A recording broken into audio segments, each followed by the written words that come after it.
He's angry about mortgages. It's Angry Mortgage. He's swearing. He's cursing loud. He's old. He's opinionated. And he's been doing this so damn long. This program is about mortgages, and this is mortgage advice, but the advice may not apply to your situation. Contact licensed mortgage professionals for specific recommendations before you make decisions about mortgages. You may not agree with Ron, but if you don't, he thinks you're wrong. Oh, and did we say there is a lot of swearing? Angry Mortgage is back. Still back here. in the air. Not canceled yet. Not shut down. Ron Butler, the angriest of angry mortgage brokers, and Natalie Butler, the voice of reason on the podcast. Not really. I think I just egg you on. I don't even think it's the voice of reason at all. I just egg it on. So there was I got to tell you this quick story. We got a lot of stuff to cover today, but I can tell you this quick story. So there's yesterday, I think, yesterday or this morning, there was a meeting, a forum of women in the mortgage industry, just women. Okay. And a friend of mine who I've known for a long time, she was one of the main speakers. And what part of her talk was, she said, and we have to have the courage to reach out, and we have to have the desire to ask for help.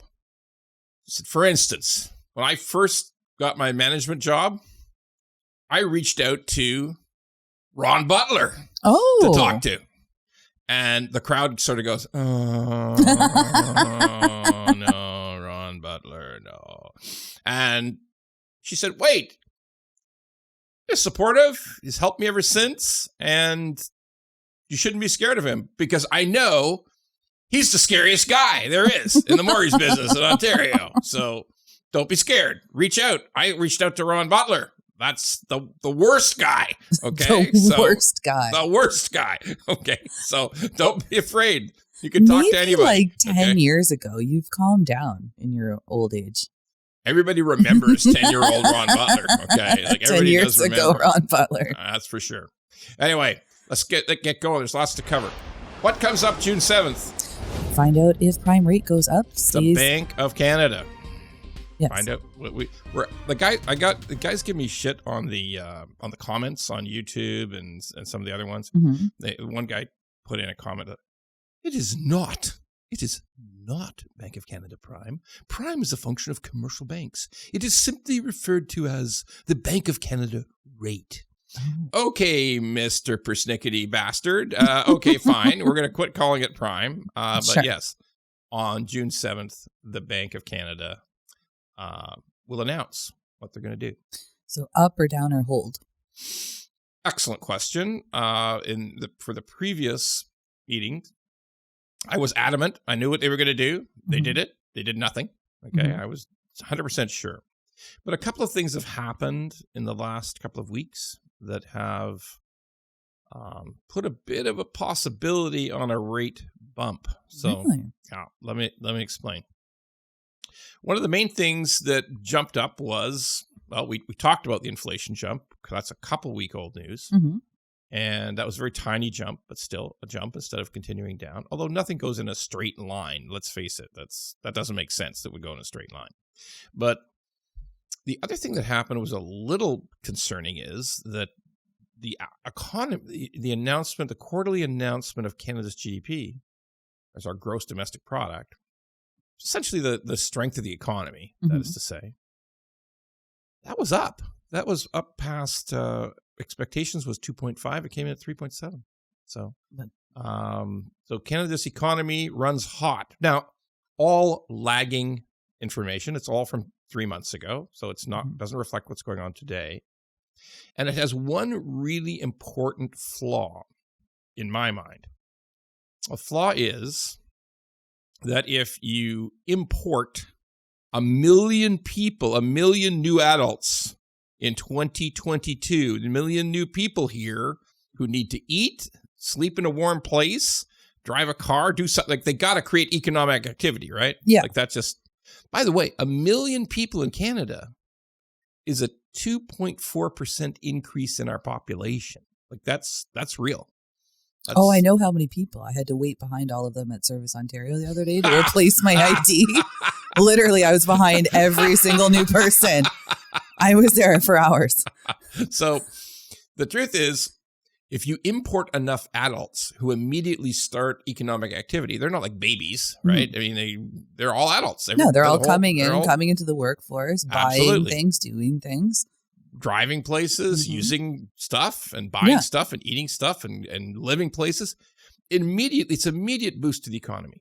2.4% additional folks, immediate boost. Okay. So it's a lagging indicator. By the way, if you start to break down GDP increase per capita, like you try to say, okay, the whole country's doing better. Let's think about per capita. We are doing the shits. Okay, like it is personal. If you break it down per capita GDP, we don't grow anywhere near the right number. Okay, that's the truth. So, but that's all of Canada.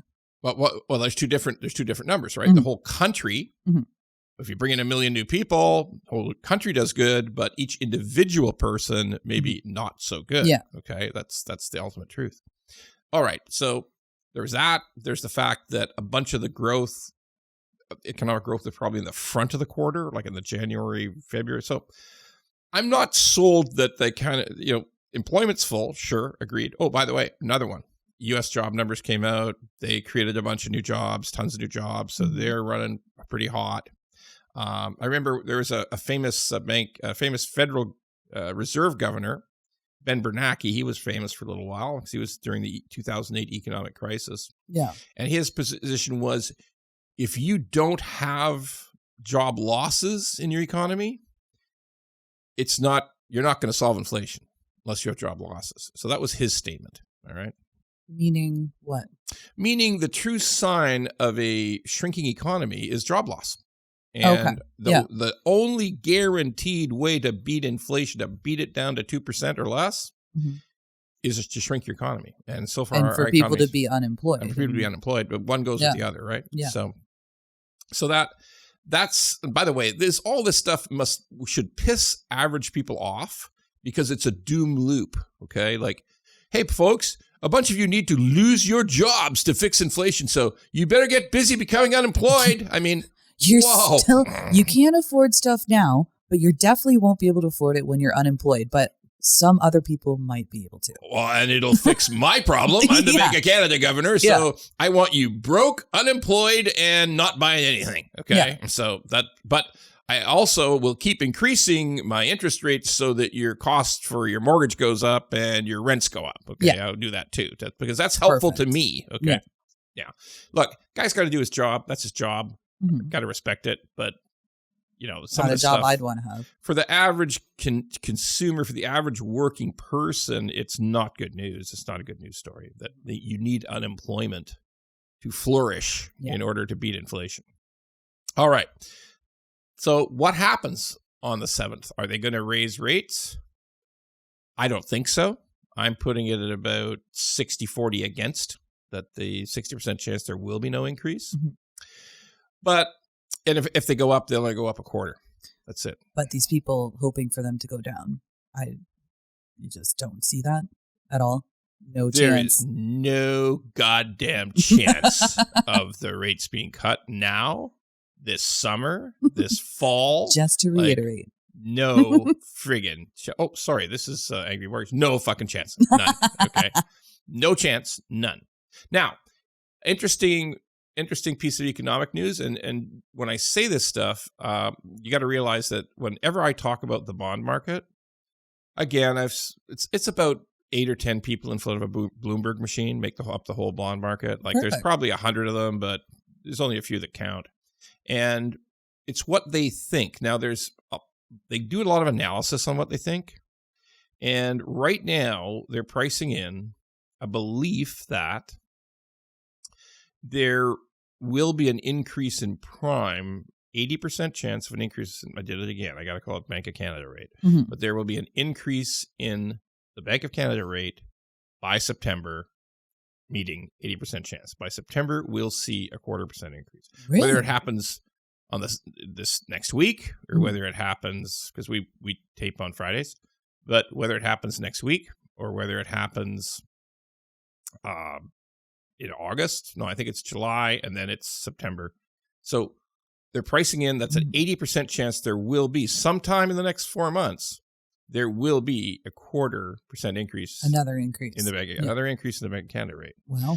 The biggest effect of which is that fixed rates went up. We talked about that all last episode. Fixed rates way up. They finally stopped going up. They have finally stopped going up, which is good news in a way. But the damage is done.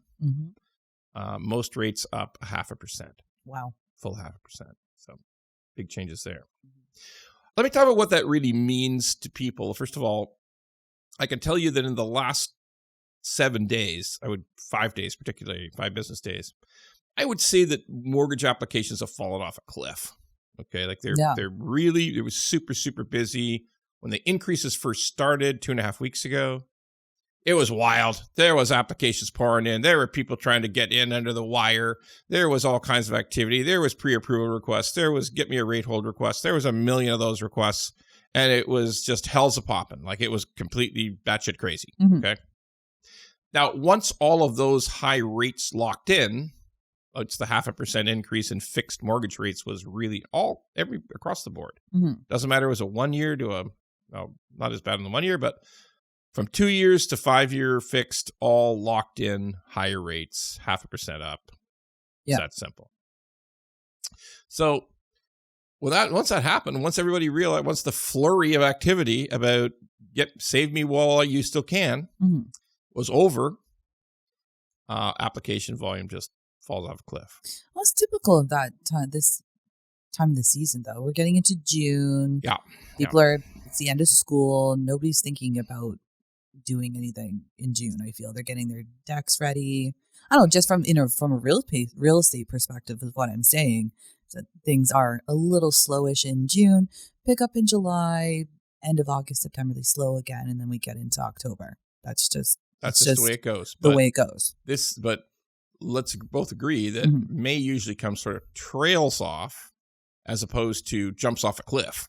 Okay, like it just really that. And again, some of the stuff I'm getting from real estate people is that it's if you sold in at the end of April, you were a afraid genius. Yeah, that was top. It was one of the hottest spring markets we've had. Might have been a top. One of the briefest, most intense spring markets. Yeah, it was very short. Very just wild. So that's a consideration that these fixed rates are up for a while. Let me, we talked a lot about, in another episode, we talked a lot about how I felt that this sort of cliff of renewals, because a huge number of renewals occur in 2025, 2026. Yes. Okay. Well, I thought that was the something. COVID renewals. Right. The COVID renewals. So I thought that was something that we didn't have to panic about. And I still think I'm right, because trying to predict something that's 3 years away is not sensible. It's goddamn stupid. So yeah, we have a lot of time to worry about that. A lot of shit can happen in between. A lot of things. Mostly a lot of things can happen. Like totally unexpected things can happen. Now, what is happening though, as I mentioned last episode, is renewals are going on all the time. One of the things that higher fixed rates means is that people got their renewal letters in May, and some people are going to get some renewal letters now this week, and they're going to be not as bad rates, but come July, rates are going to be back to busting balls again. I mean, that's, big numbers, right? So what a phenomenon that's come up in the last little bit is discussions about new construction coming on stream now. And I got some wild stories about that just in our own office. Okay. Because let's face it, if you bought a condo 6 years ago, you're okay. Yeah, like you're okay. Like we had a chap called who lady called who had a condo coming up and going to be ready soon, like next month. Really, 6 years though? That sounds long. Oh, the stuff downtown can take forever. That's true. The stuff there's still late, and that was right through the heart of COVID too, right? So 5 years on average, 6 years is possible for sure. Okay. Particularly if you're, condos right on the top floors, and particularly if it's a really big building. Yeah. Right? If it's a really big building, it takes time. And COVID didn't help. So her problem is she's already got 14 doors. Oh. Like when we say doors, we sort of mean dwelling units. Yeah. We try to use the word doors because in some cases people have a triplex. Talked about this before. So that's 3 doors. Multiple rentals in one property. Here's what happens. There is no bank lender for her. No. Too much. 6 years ago, There easy peasy. That was simple. Okay. Yeah. Now, here's where she ended up. The interesting part of the story is where she ended up. Even though it was a great, the condo, the condo was originally purchased for under 400. Mm-hmm. So that's good. It's definitely worth more than 535, maybe 550 today. Mm-hmm. That's good. Yeah, good profit there. Positive, yeah. Positive. Rents are way up, even on micro condos, studios. It's just a studio. So micro condos are up. I call them dog crates in the sky. We talked about that last week. Yeah, people get mad. Don't call them goddamn condo a dog crate. Anyway. I called it a walk-in closet with a toilet. There you go. So, where she ended up? Because she couldn't go to a bank, she ended up with a mortgage rate of 9.5%. Ugh. Yeah, 9.5%. And even though she's almost better off doing an assignment right now. No, assignment. Assignment is hard. Okay, like assignment hard right now. Oh, also, here's the thing about about assignment these days. There's some tax penalties against it now that didn't exist before. That's true. There's there's stuff about I don't pretend to be an expert on it. Mm-hmm. Somebody probably send a tweet at me on Twitter and say, you don't know shit all about this. You shouldn't be talking about it. But she indicated to me there was some tax issues about it, about assigning, and that she tried and it just didn't work. Really? So she did try. I think she tried a bit because let's face it, if you have 14 doors, if this is going to be your 14th door or whatever, you really, really believe in real estate. That's true. Like you really, really love real estate. Okay. So I think that's also in the background. 9.5%. Wow. Oh, we should pay a 2% fee to the lender on that as well. Like it's sort of 11. Her costs for borrowing are 11.5% on a private mortgage. That's crazy. Okay? Oh yeah, that is crazy. So what's the payment on that? I'm just trying to figure out how much you'd have to charge for rent. Well, that's the problem. She told me that she believed she would lose $640 a month. Yikes. Yeah, because it's not just the rent, right? Mm-hmm. It's not just the mortgage payment. It's the condo fees too. It's the condo fees and everything else. It's the property tax. Yeah. Okay. Like one thing about that, when you get a bad interest rate on that condo, and let's face it, for a studio downtown, the rents are way up, but there's only so much. Yeah, not up that much. Yeah, yeah. Like you can only get so much for a studio. Excuse me. So. Yeah, she's negative 940. 940. Tell you the other story. It's a wild one too. It's a townhouse. Bought it 2 years ago. Mm-hmm. Planning on renting it. Always planned on renting it. Going to be renting it. Very successful guy. Super successful. Big income. Income's slightly over $300,000 a year. Okay. Very good guy. Smart. Successful. Hardworking. Got a good deal on his owner-occupied. So he's got a low mortgage on the house. It's primary residence. I think he's got 2 years to go, like in the percentage in the twos, 5-year fixed. Nice. At night, everything's good, going good for him. So comes out the townhouse. He paid 2 years ago $1.21 million for this townhouse. Okay, in Burlington. Not unusual. There's lots. 2 years ago, they were selling, especially depending on where in Burlington. Absolutely, even higher. And how much square foot? The whole night. Yeah, there's higher. Like I'm looking at some sales in King City and not King City, Richmond Hill. Mm-hmm. Selling today $1.4 million for a townhouse. Of course, okay, big money. So he looks at it and he says, "Well, I need 80%. I want 80% mortgage. Okay, here's the payment." Because that best rate on that is like 5%. Especially in a rental. A rental, yeah. 5%. Call it 5. Call it 499. Call it 504. Maybe by next week it'll be by the time every last rate shakes out, that's, all of the old stuff is gone. Maybe 509, but let's call it 5%. That's a big mortgage payment. Yeah. It's big on like 80%. It's on $1 million. It's like a little under $1 million. Yeah. Okay. And there's property taxes, and there's small, it's a townhouse, so there's small condo fees, very small. Okay. Oh, like freehold, which is a road fee? Like the $99 it's or like 3 to 4? No, you got like I think there's not just the road fee, because you got like you got some insurance issues because you got a shared roof and everything else. So okay. Yeah. It's a condo townhouse. Yeah. That's what it is, condo townhouse. Okay. So it's going to go backwards $1,410 a month, $1,410 a month loss. Nice. Yeah, you said the most I could possibly get's like $3,600 a month. Okay. 3-bedroom condo. Okay. One of those rocket ships. 3-bedroom townhouse. One of the rocket ships that go up from... It's a little narrow. Yeah, it's a little narrow. Okay, so holy shit. Negative 1,410. Yeah, that's a hard pill to swallow. I mean, that's like real friggin' money. That's like 16, 17 grand backwards a year. That's somebody's basement apartment rent 5 years ago. God. Yeah, a couple years ago. Because even that, it takes a couple grand to live in a basement right now. The point of talking about these two stories is that these are the vulnerable people. These are the people with rentals. Like I always maintain that people in their owner-occupied home, they'll find a way. They won't default.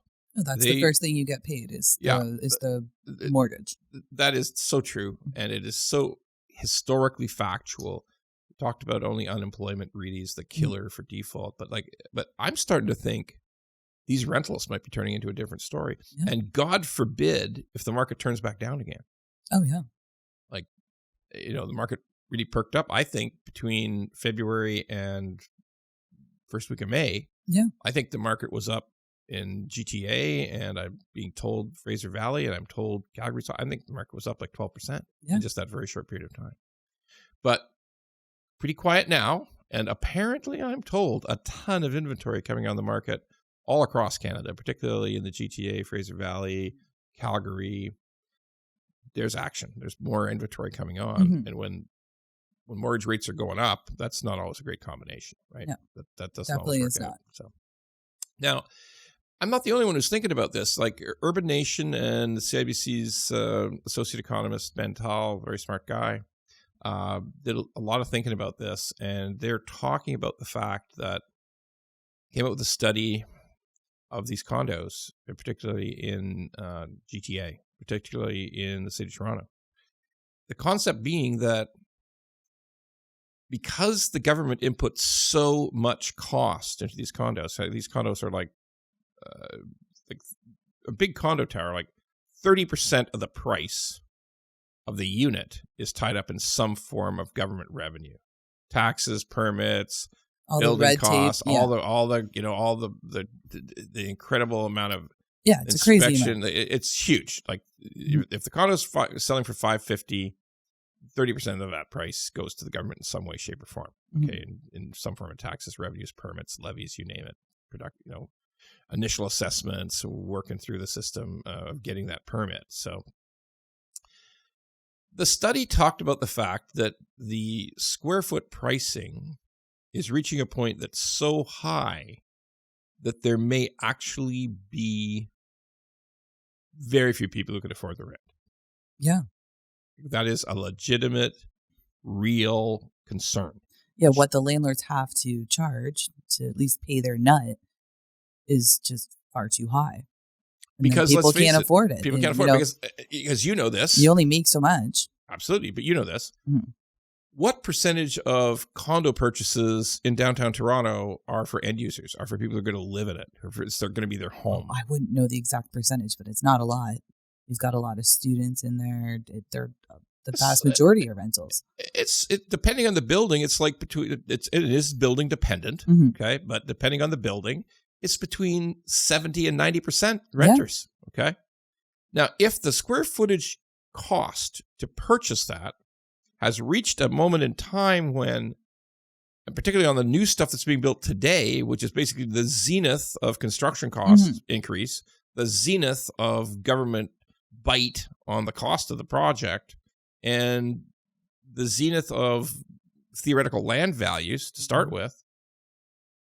Holy crap. When you look at the square footage cost that they want to sell it for, I looked at a number the other day that a lot of the new stuff that's coming online right away, the new stuff that's being sold for delivery in 4 years, is at about $2,500 a foot. I mean, that's a lot, right? It is. That is a lot. $2,800 a foot in some situations. Okay. So that is not workable long term. Urban Nation, CIBC thought we may have reached a crossover point where it's just going to be generally unaffordable. And I am told by the people who do this stuff that there is a lull in pre-construction sales of condos. Oh, people are scared. They don't know where things are going to be. And I'm told that by the people who are in this industry deep, that developers are just saying, no, we're just going to pause. We're just going to pause now. Can't blame them. No. Then that doesn't help our housing crisis that we've been talking about either. Doesn't help. But hey, we may be facing some unmanageable stuff in the near future. So we want to think about as well today about where mortgage qualification is going. And let me tell you, one of the things about this rate increase to back in the fives, in the low fives, is everybody has to qualify in the sevens. 7% is 2%. And here's something that people may not realize that. What, do you think they're going to start reconsidering the stress test? Absolutely not. No. I mean, it's doing its job right now, I feel. Everyone bitched about the stress test. Very clearly, it's doing its job. Listen, I mean, it's, but let's consider that too, because I just did an interview with the CIBC this morning, and it's very brief. Like you probably only see, that's one thing about doing interviews for big TV networks is that they'll talk to you for about 15 or 18 minutes, and you'll be on air for about 18 seconds. Well, that's why we did this, so you'd get a full hour. There you go. Of all your thoughts. All my ranting and raving and bullshit. Yeah, that's exactly right. So one thing we talked about this morning was that the stress test, something to think about. We qualified people 2 years ago at 5.25. That was just because the variable rate 2 years ago was down at 1.45 or lower at some points. Yeah. Yeah, but you can use that as a safe average. Yeah. As at 1.45. Can you imagine 1.45 as an interest rate? Sweet Jesus! I mean, that is low. I mean, it's funny. We'd talk about it at the time. We were offering like a 1.89, 1.99 5-year fixed, and the variable was 1.49, and people would say, no, I don't want the fixed. I want the variable. I mean, that's going to stay low. It's going to stay down forever. Okay. But let's take the example of 1.45. We stress tested that for people at 5.25. That was good. And people at the time said, you are crazy. It'll never be 5.25. That is a crazy, crazy stress test. Might go to 3, might go to 3.25. Guess where those 1.45 rates are today? 5.25. 5.7. Oh, yeah, higher. 5.7. They no wonder people are stressed. Yeah. People are stressed because the variable rate has gone past the stress test. Yes. Okay. So the test proves that you should be stressed. All right. That's it. And that's the truth today. It's past the stress test. By the way, what if we get this another 0.25% increase? What if that actually happens? So now we're going to be way past the stress test. We're going to be nearly 6%, those people who started at 1.45, okay? That's, to my mind, that is that the renewal crisis that, the Bank of Canada was talking about might happen in 2025 and 26. In some ways, the renewal crisis is happening right now. Like that's when it's happening. It's happening right this minute. If you're one of those thousands of people a week who get a renewal notice, but particularly if you're a landlord getting a renewal notice. That's a scary time. That's a hell of a thing. Simple as that. Now, where does that all lead? That all leads to, the ridiculous idea that builders are going to build less because it's so uncertain and it's so worrying that that this is going to be the end result of all this, is that there will be less building. We already hear about developers putting stuff on hold, putting pauses on developments. We got to do something different. We got to do something. Somebody's got to think big about what we have to do about this. And for a guy who's Ron, mortgage guy, I'm going to actually think about something a little bit different, which is purpose-built rentals. Now, purpose-built, why would you talk, Ron, how are you going to solve a housing crisis with purpose-built rentals, you crazy fat bastard? Okay, so let's always understand that people have to have a place to sleep. Yeah. Okay? And if we are pricing out these, if these condos are coming out at $2,800 a foot, then that ain't going to work. You're renting. That ain't going to work. You're renting at that. Well, that ain't going to work. To. That's sort of an economic, that's like not economically viable. So purpose-built rentals. It used to be big in Canada. Like if you go back to the 70s, there were people building apartment buildings all the time. Mm-hmm. Not condos, apartment buildings. Yeah. Okay. The whole concept was going to be that you're going to rent the people, rent the apartments to people. Mm-hmm. 1 bedroom, 2 bedroom, 3 bedrooms were available. There was a good mix.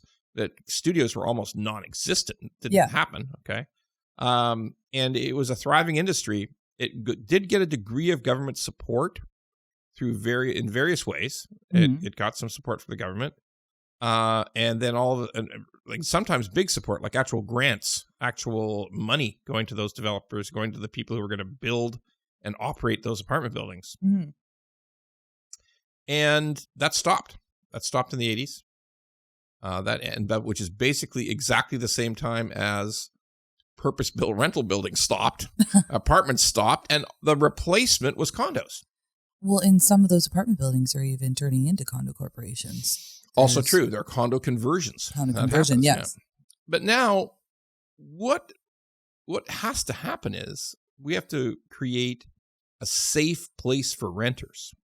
And that means more purpose-built condos. More purpose-built rentals. Big, mm-hmm.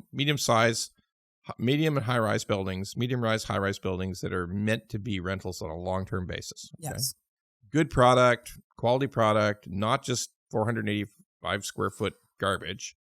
Good product. How to do it? Government run or privately owned? It's always got to be private. Yeah. And it's got to be private because here's the one thing we know for sure: government will fuck it up. If government actually runs something, they'll fuck it up. So my thought here is we've got to adapt a system by which there is a sizable tax incentive to build these things. Yes. Now, there's already a good financing incentive. The CMHC runs an excellent financing incentive that gets these prices, finances these large rental buildings down to the lowest possible point, both in the initial stage of construction and in an ongoing basis. Mm-hmm. Lowest possible interest rates are available, mortgage rates are available. But we've got to incent people to build them because only private enterprise can run these things. So it's got to make profitable sense. Mm-hmm. So we're going to have a couple things have to happen. You have to have a big tax incentive to build. Yes. And that would take today is, the only thing that would take today is tax credit on the already huge 30% tax grab. Okay. Yeah. So let's cut that in half. That's what the government should say. The government should say to all levels, municipal, provincial, the feds with their HST, it's got to be, if you build me purpose-built rental particularly along transit, particularly where they're needed, in the communities where they're badly needed, that instead of you ended up paying us 30%, you'll only end up paying us 15% as a tax grab to get this thing built. And we will have a more rational approach to rent controls. Because if you just say it's going to be 2%, public loves it. Oh, good, 2%, that's great. But if it's 2% limit, and you end up with this rent eviction and family eviction and all the rest of it, because in a 10% inflation world, 8% inflation, even 5% inflation world, 2% rent control still makes sense. Okay. Yeah. So those three things have to happen.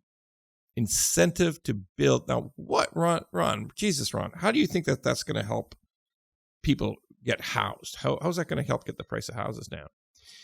Well, if it's not profitable to fill a basement up with 8 students Yeah. Okay. 8 students sleeping on water beds or what are those, like those air mattresses Air and stuff? mattresses. Like futons, where you got 8 people sleeping on futons in cubicles made out of sheets. I've seen it with my eyes. You've seen it. I've seen it. If we can bring an end to that, then house prices have to eventually come down, because the crazy options people use to make these ultra high prices work will be removed. They'll be pulled back. Okay. That's true. And if you got to have, and by the way, shouldn't we think about that? Like, shouldn't we think that the people who, because we've raised prices to the point where it's almost impossible if your parents haven't given you the down payment. Yeah. It's effectively impossible. Grandma has to die before you can build a house. Yeah. So, if we've created this monster of this incredible appreciation of house prices far beyond what it was 25 years ago, like, keep saying this over and over and over, 25 years ago, 2.5 times income bought the average house, 2.5 times family income. Today, 9 times, not right. Okay. Not right. So we have to figure out a way to look after people properly in purpose-built rentals before we can get to the point that it makes sense to say, well, now because we got people properly housed, we got more people properly housed. It's no longer the hot sheet basement with the 8 futons is no longer a viable option to service the debt on this huge house that went for $2 million, or $2.4 million. Like, if we start to pull away some of the possible incentives to that crazy price growth, maybe we'll have less crazy price growth. We might have some price reversal, or we might have some rationality come back to house prices in Canada. Yeah. I'm going to have a fairly long rant on the our favorite section of what the actual fuck. That's the time. And now here, I really, really got to ask this question, because I never dreamt that it would happen. Like, I thought about it like earlier in the year, like in January, when I think it was like maybe end of February, they announced how 2022 had been the biggest immigration year in the history of the country. Nothing like it before. Never seen anything close to it before. 1 million people. And I thought to myself, oh, Jesus, they could never bring in 1 million people again. They're going to. Well, that's the what the fuck moment. Okay, like I see the stats from the first quarter, January, February, March. See the stats. Higher immigration that quarter than in the record 2022 quarter. Okay. Yeah. And like, don't get it twisted. God bless those people. They want to come here, have a better life, and this and that. We're not against that whatsoever. But it's like it's been a stressor. Yeah. And here's the 2 most important things in my mind. If the government knows secretly, they're keeping it a secret for God's sakes, okay, that there's going to be another 1 million people in 2023, or maybe 1.2 million, okay? That's a lot. Don't keep it a secret. That's not goddamn sensible. Don't do that.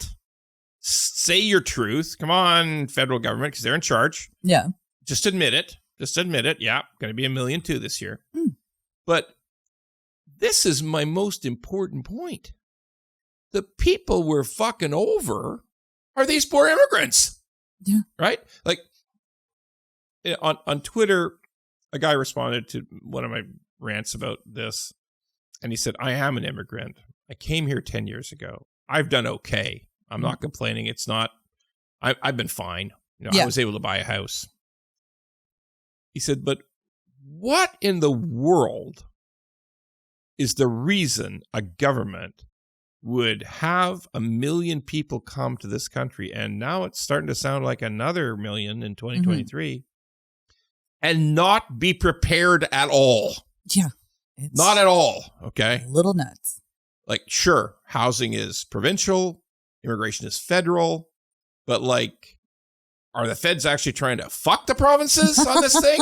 Okay, like, yeah, I'm going to bring in 1 million and you got no place to put them. Okay, like, whoa, fucking crazy. Okay, yeah. like there has got to be some kind of coordination on this thing. If there's 1.2 million people coming this year, And I am somewhat suspicious that that's true. That it's going to be 1 million again. Mm-hmm. And if that's true, and there's zero preparedness, and once it was announced in early this year, there was 1 million last year, and people said to the housing minister, said to the minister of immigration, what the hell's going on here? Mm-hmm. We're not ready for these people. It's getting worse. Mm-hmm. Well, what the hell was the guy trying to keep it a secret that there's going to be another 1 million? And we're even less prepared because here's what I understand. We're going to build less houses in 2023 than we built in 2022, which was less than what we built in 2021. Yeah.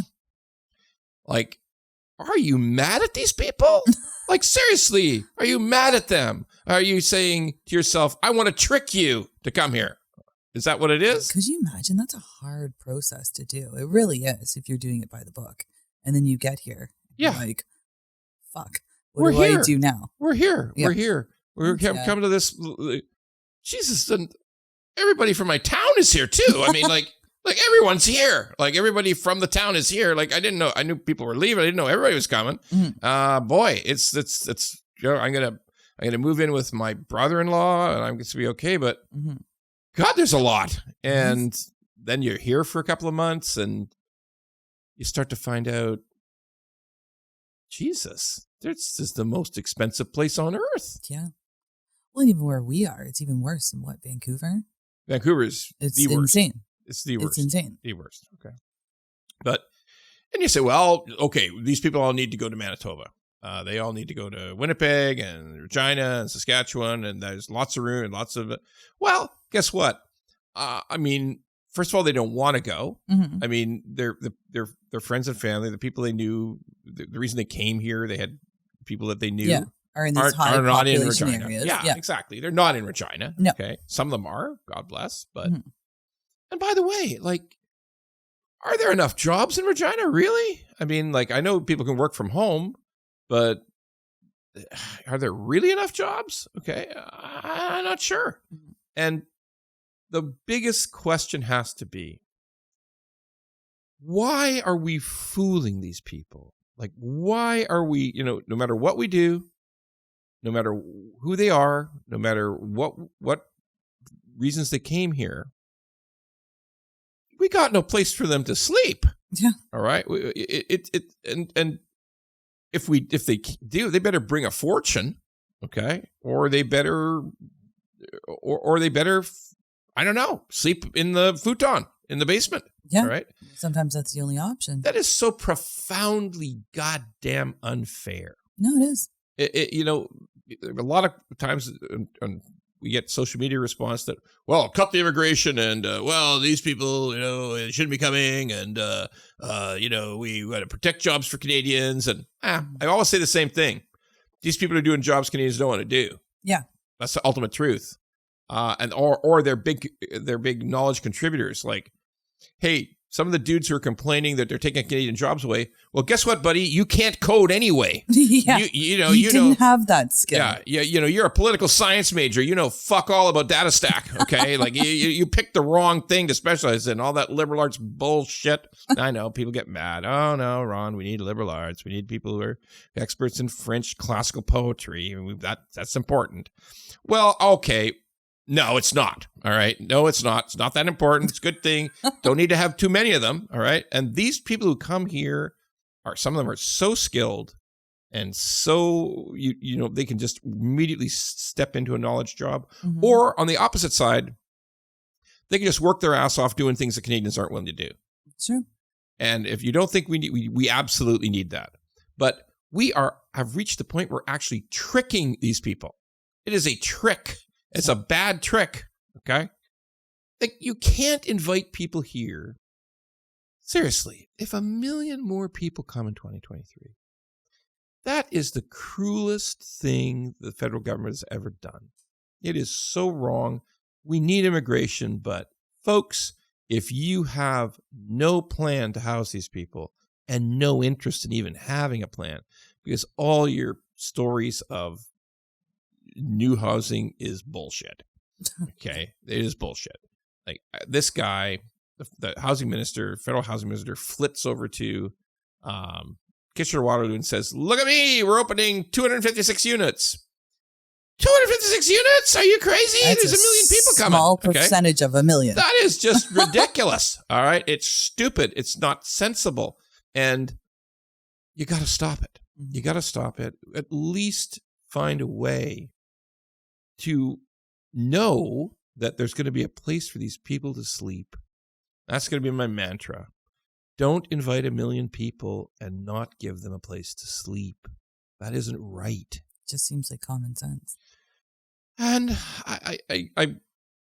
it's just so wrong in so many ways and seemingly unsolvable. I actually read that today, like just this morning. I read a comment in online that said, you know what? Our housing problems are unsolvable. That's the point it's reached. I know experts in the housing field, experts in real estate, who are starting to say, I'm going to quit talking about this because it's hopeless. Wow. Been talking about it for 2 years and hopeless. It just gets worse. No one's listening. No one's taking action. It's just getting worse. At least if I don't talk about it, I don't feel bad every day. Yeah. You can't dwell on what you can't change. Exactly. But God damn it. Yeah. For those poor million people that might show up this year, that's not right. No. That is crazy. Unprepared. Don't care. Like, how can the Minister of Immigration look the provincial premiers in the eye here in Ontario, in Alberta, in BC, and say, yeah, hope it all works out. They're coming. I hope it all works out for you. You're in charge of getting them housed, not me. Mm-hmm. I got my buddy Minister of Housing over there. He opened 256 units, so I guess that might help a bit. But good for him. Not really my problem. I'm just bringing the folks because we need it for the demographics to work out. Well, dude, no, that ain't right. Don't do that. Change your mind. You got two choices. You got to let these people understand what they're getting into, who are coming, and you got to build some goddamn houses fast. Not, oh, we have a plan for next year. No, got to build. We need them fast. for next year. Got to need them right away. Yeah. So the next time we pull on the broadcast, we're going to be talking about what happened on June 7th. Mm-hmm. Here's the thing that often happens when there's a lot of thought given into the Bank of Canada meeting. Mm-hmm. Like I would tell you on June 6th, it's like a frenzy. Like it's every second thing on Twitter is, well, I think this, and I'm sure this will happen. Everyone has an opinion. And not just an opinion, but they say, well, if this doesn't happen, it's the end of the world. Yes. And this has got to go this way. And I guarantee that we have people making bets. There's people making bets and people getting angry. Really? Oh, yeah. There's bets. There's bets on, I guarantee you this will happen. Oh, and there's something you can do on Twitter where if you plug it into, there's some website you can go to, or there's some app you can use that is remind me in a year or remind me in a month. And like they say, I'm going to put this and remind me in a year, and you're going to see how wrong you are. It should have gone up. Like, oh my God. Like, and here's the crazy part. June 7th comes. Tiff Macklin shows up and says this little announcement from his desk.